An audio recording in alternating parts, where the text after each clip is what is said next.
bon ñun li ñu gëm d'abord mooy que ni bu coppite di am ci askan wi lay jógee tant que askan wi exigeant wul tant que le peuple ne s'indigne pas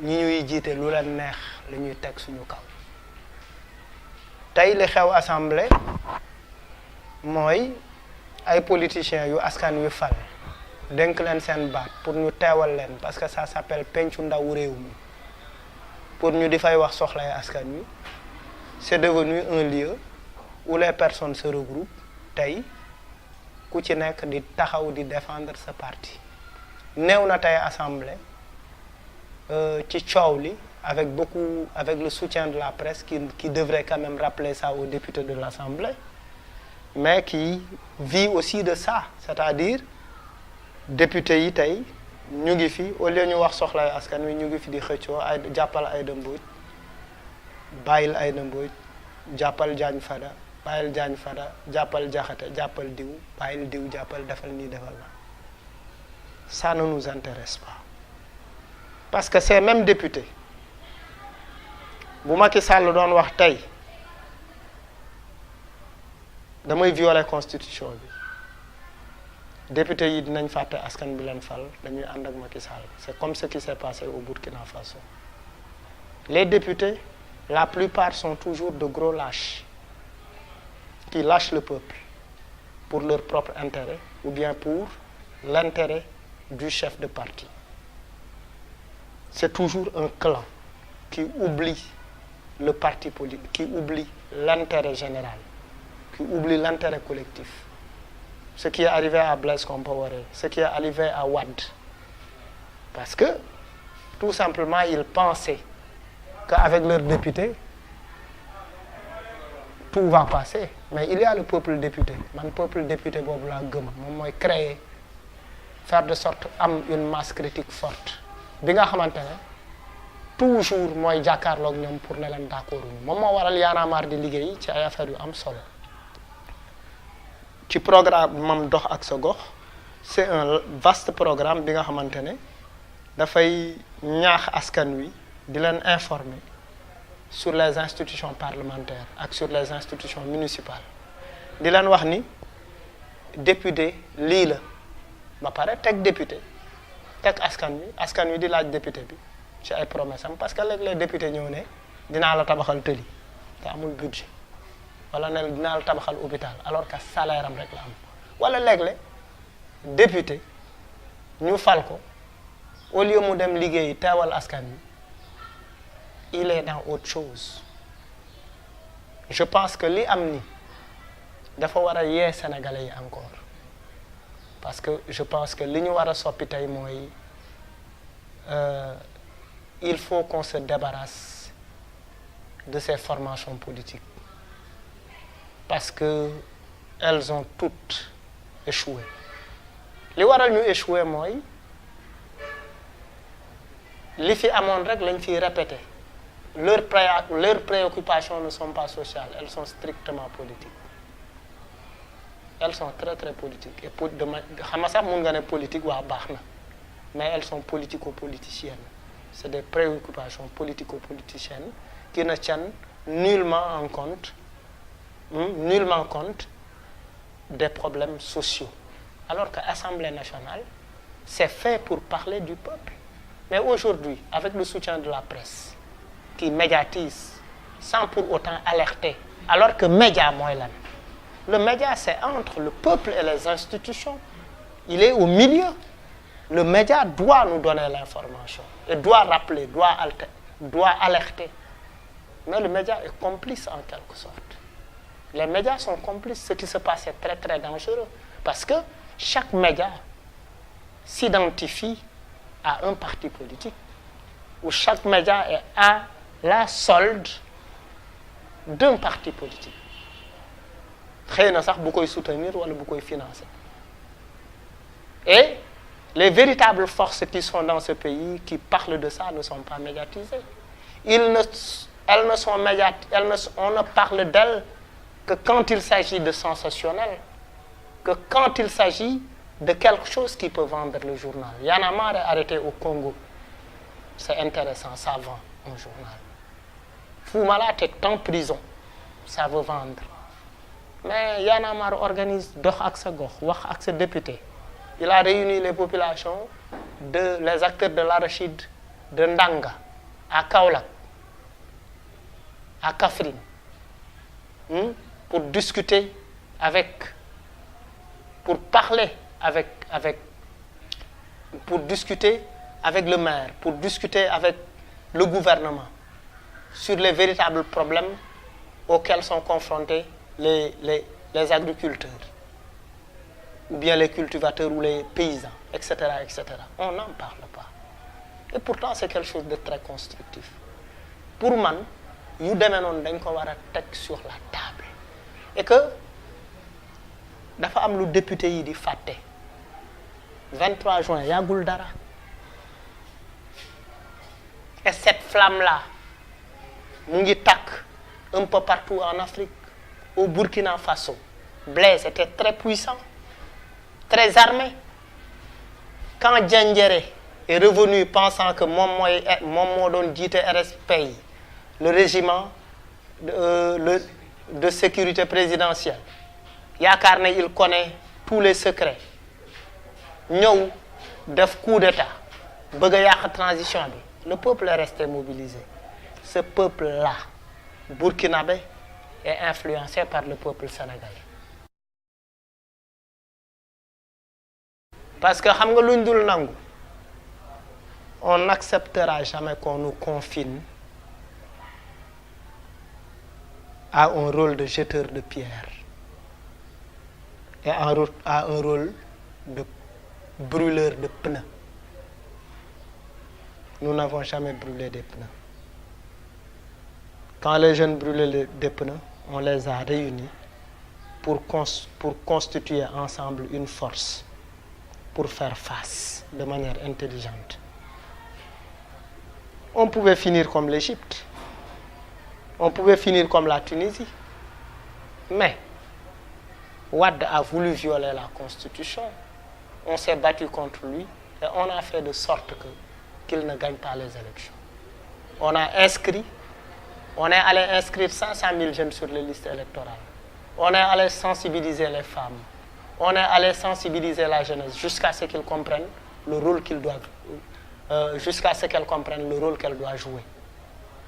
Bi loolu weesoo Y'en a marre nekk ci la fabrication de la République des citoyens, le NTS, le nouveau type de Sénégalais. Ça commence par quoi? À mettre quelque chose dans la tête des Sénégalais. J'ai même lu dans le livre de Aliou Sow, ancien ministre de la Jeunesse, qui dit que quand Y'en a marre parle de NTS, oui, alors qu'il y a eu Mam Aladji Malik, Mam Limamou Laye. Xam nga loolu waxu seytaane la. NTS, c'est pas par opposition à l'ancien type de Sénégalais, c'est par opposition au mauvais type de Sénégalais. Au Sénégalais, bi nga xamante ne bourré car rapide, surchargé car rapide, saw ci mbedd, policier buy boo amul papier mu laaj la 1000 francs ne la demal, kuy dawal oto bu amul frein, tout ça. Yaa ngi dégg? Donc nit ñi bu ñu waree wax ñun ñooy décider ban moment la ñu war a wax. Les gens ne sont pas venus vers nous pour nous demander de créer Y'en a marre. Nous avons senti le besoin de nous réunir pour créer ce mouvement-là. Et à chaque fois qu'on juge que c'est important, la chanson de Kër gi jógu fi, ça ne parle pas de la situation du pays.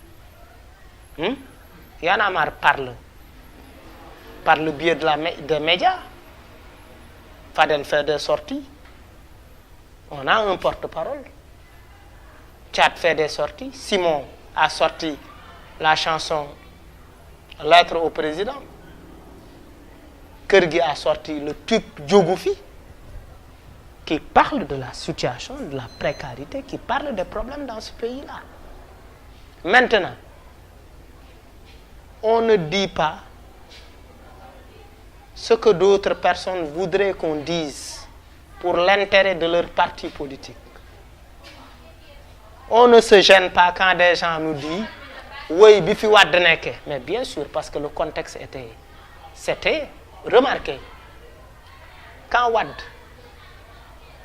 a parlé de ticket présidentiel, alors qu'on était à presque 1 an des élections, après il a parlé de la présentation, de sa volonté de vouloir se présenter aux élections présidentielles. Tous ces événements étaient politiques. C'était un contexte. Et dans ce contexte-là, tout est médiatisé parce que c'est un contexte. On a fait un acte politique. Mais aujourd'hui, le contexte n'est pas le même. Macky Sall ne parle pas de violation de la Constitution. Par exemple, récemment la presse a dit que Y'en a marre sera avec l'opposition le 7 à l'Assemblée. On ne sera pas à l'Assemblée le 7 avec l'opposition. On ne marchera pas avec cette opposition-là. On marchera avec l'opposition quand on nous parle de violation de la Constitution, quand on nous parle de recul de la démocratie. On marchera avec l'opposition quand elle portera les problèmes des Sénégalais. Si optique boobu lañ nekk, nous on s'est réunis, on était avec l'opposition quand la Constitution, par exemple, le 23 juin, c'est Y'en a marre qui a déclenché ça, parce que le 22 juin, les partis politiques étaient en train encore d'écrire des pétitions. On a dit que les choses devraient se jouer dans la rue. Mais si on est dans ce même cas de figure avec le président Macky Sall, on sera dans la rue. On appellera les gens à être dans la rue. Encore une fois, personne ne peut s'approprier le 23 juin. C'est tous les Sénégalais, c'est tout le monde. C'est des mouvements, c'est des individualités, c'est chacun. Et chacun à sa manière. Il y a des gens qui se sont battus, qui ont jeté des pierres. Il y a des gens qui ont cotisé de l'argent pour soutenir les manifestants. Il y a des gens qui ont acheté de l'eau. Il y a des taximans qui ont transporté des gens gratuitement. Tous ces gens-là ont contribué à la lutte. Et cette lutte-là, elle ne s'arrête pas. On est en veille, effectivement, comme tu le dis. Parce que nous sommes un mouvement de veille et un mouvement d'alerte. Nous observons ce qui se passe dans ce pays-là. Quand il y a eu le problème entre les étudiants de l'université virtuelle, qui n'ont pas fait cours depuis plus d'1 an, on a tenu une conférence de presse avec eux. À la suite de cette conférence, on a travaillé avec le ministère de l'enseignement supérieur pour résoudre définitivement ce problème. Mais ces choses, la presse n'en parle jamais. Maintenant, personne ne peut nous foutre un complexe. On est serein, pas manipulable, pas du tout manipulable. Personne ne peut nous manipuler. Nous sommes responsables et nous savons là où nous voulons aller. Tant que c'est pour l'intérêt du peuple sénégalais, on le fera avec les Sénégalais, par les Sénégalais et pour les Sénégalais. Leral.net, s'informer en temps réel. Site d'information exclusive numéro 1, www.leral.net. Un nouveau look de Leral.net, une valeur sûre du journalisme en ligne. 12 journalistes, des reporters sur le terrain, dont des anciens éléments, des renseignements généraux pour les investigations, des enquêtes fouillées, des reportages choc et une rubrique People riche en infos, sans oublier la Web TV. Leral.net, s'informer en temps réel. Y'en a marre parle par le biais des médias. Fadel fait des sorties. On a un porte-parole. Tchad fait des sorties. Simon a sorti la chanson Lettre au président. Kergui a sorti le tube Djogoufi qui parle de la situation, de la précarité, qui parle des problèmes dans ce pays-là. Maintenant, on ne dit pas ce que d'autres personnes voudraient qu'on dise pour l'intérêt de leur parti politique. On ne se gêne pas quand des gens nous disent « Oui, Bifi Wade nekke ». Mais bien sûr, parce que le contexte c'était remarqué. Quand Wade a parlé de ticket présidentiel, alors qu'on était à presque 1 an des élections. Après, il a parlé de la présentation, de sa volonté de vouloir se présenter aux élections présidentielles. Tous ces événements étaient politiques. C'était un contexte. Et dans ce contexte-là, tout est médiatisé parce que c'est un contexte. On a fait un acte politique. Mais aujourd'hui, le contexte n'est pas le même. Macky Sall ne parle pas de violation de la Constitution. Par exemple, récemment, la presse a dit que Y en a marre sera avec l'opposition le 7 à l'Assemblée. On ne sera pas à l'Assemblée le 7 avec l'opposition. On ne marchera pas avec cette opposition-là. On marchera avec l'opposition quand on nous parle de violation de la Constitution, quand on nous parle de recul de la démocratie. On marchera avec l'opposition quand elle portera les problèmes des Sénégalais. Si optique boobu lañ nekk, nous on s'est réunis, on était avec l'opposition d'un parti politique. Xëy na sax bu koy soutenir wala bu koy financer. Et les véritables forces qui sont dans ce pays, qui parlent de ça, ne sont pas médiatisées. On ne parle d'elles que quand il s'agit de sensationnel, que quand il s'agit de quelque chose qui peut vendre le journal. Y en a marre arrêté au Congo. C'est intéressant, ça vend un journal. Fou Malade est en prison, ça veut vendre.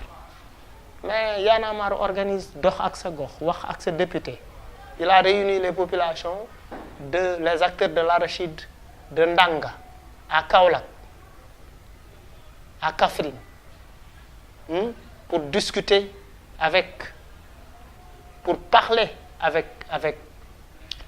pour discuter avec le maire, pour discuter avec le gouvernement sur les véritables problèmes auxquels sont confrontés les agriculteurs, ou bien les cultivateurs ou les paysans, etc., etc. On n'en parle pas. Et pourtant, c'est quelque chose de très constructif. Pour moi, yu demee noonu dañ ko war a teg sur la table. Et que dafa am lu député yi di fàtte. 23 juin yàggul dara. Et cette flamme-là mu ngi tàkk un peu partout en Afrique. Au Burkina Faso, Blaise était très puissant, très armé.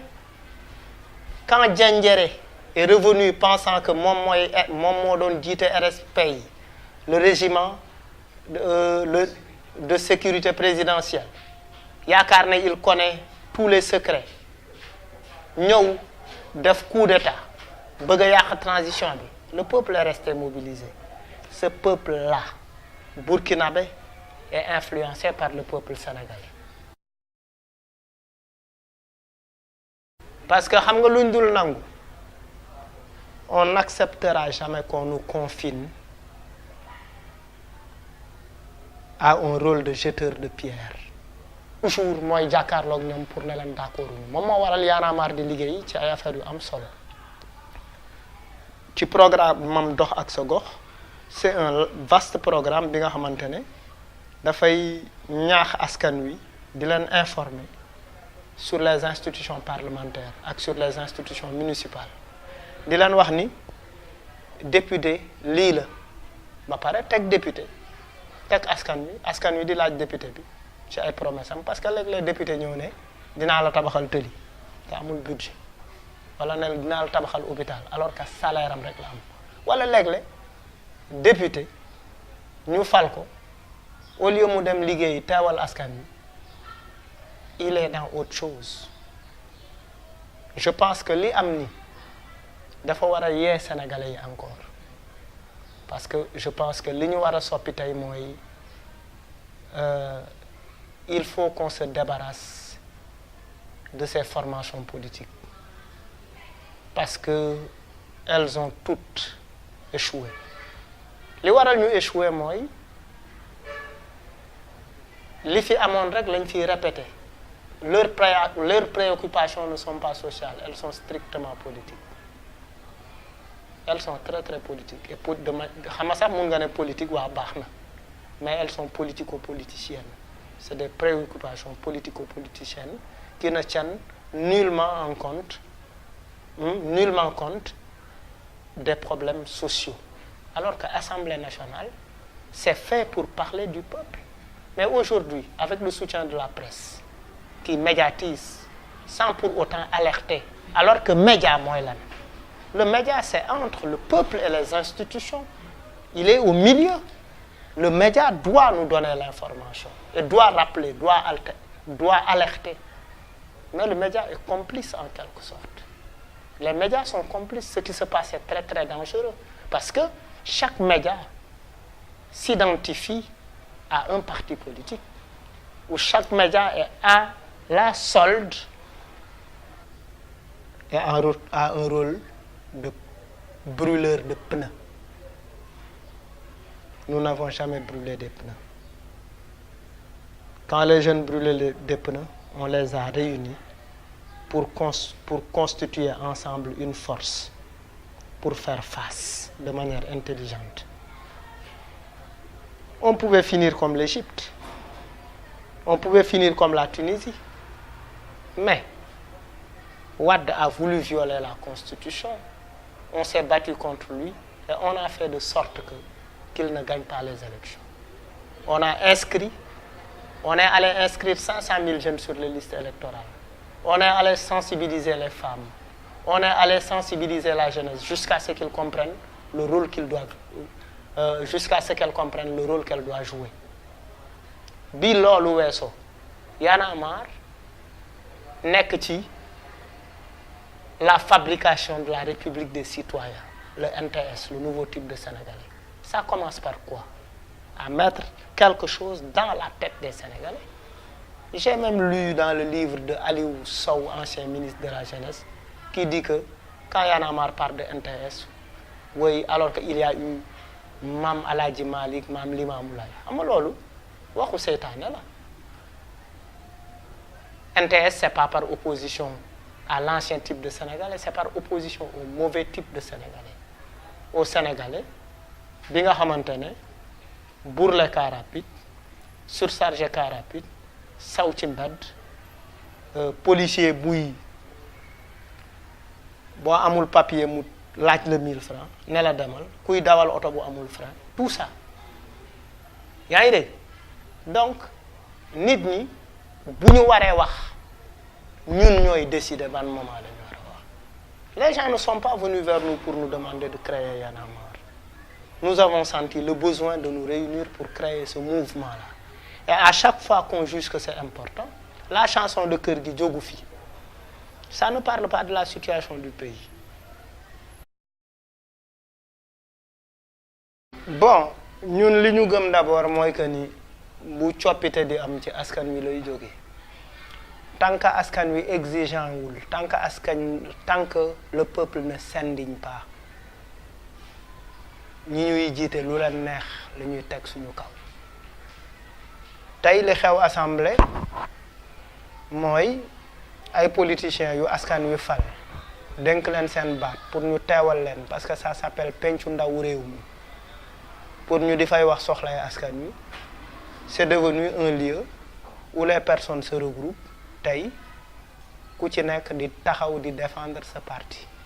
Néew na tey assemblée ci coow li avec le soutien de la presse qui devrait quand même rappeler ça aux députés de l'Assemblée, mais qui vit aussi de ça, c'est-à-dire députés yi tey ñu ngi fi au lieu ñu wax soxlay askan wi ñu ngi fi di xëccoo ay jàppal Aïda Mbodj, bàyyil Aïda Mbodj, jàppal Diagne Fada, bàyyil Diagne Fada, jàppal Diakhaté, jàppal diw, bàyyil diw, jàppal defal nii defal la. Ça ne nous intéresse pas. Parce que ces mêmes députés bu Macky Sall doon wax tey damay violer constitution bi, députés yi dinañ fàtte askan bi leen fal, dañuy ànd ak Macky Sall. C'est comme ce qui s'est passé au Burkina Faso. Les députés, la plupart sont toujours de gros lâches qui lâchent le peuple pour leur propre intérêt ou bien pour l'intérêt du chef de parti. C'est toujours un clan qui oublie le parti politique, qui oublie l'intérêt général, qui oublie l'intérêt collectif. Ce qui est arrivé à Blaise Compaoré, ce qui est arrivé à Wade. Parce que, tout simplement, ils pensaient qu'avec leurs députés, tout va passer. Mais il y a le peuple député. Le peuple député, créer, faire de sorte am une masse critique forte. Bi nga xamantene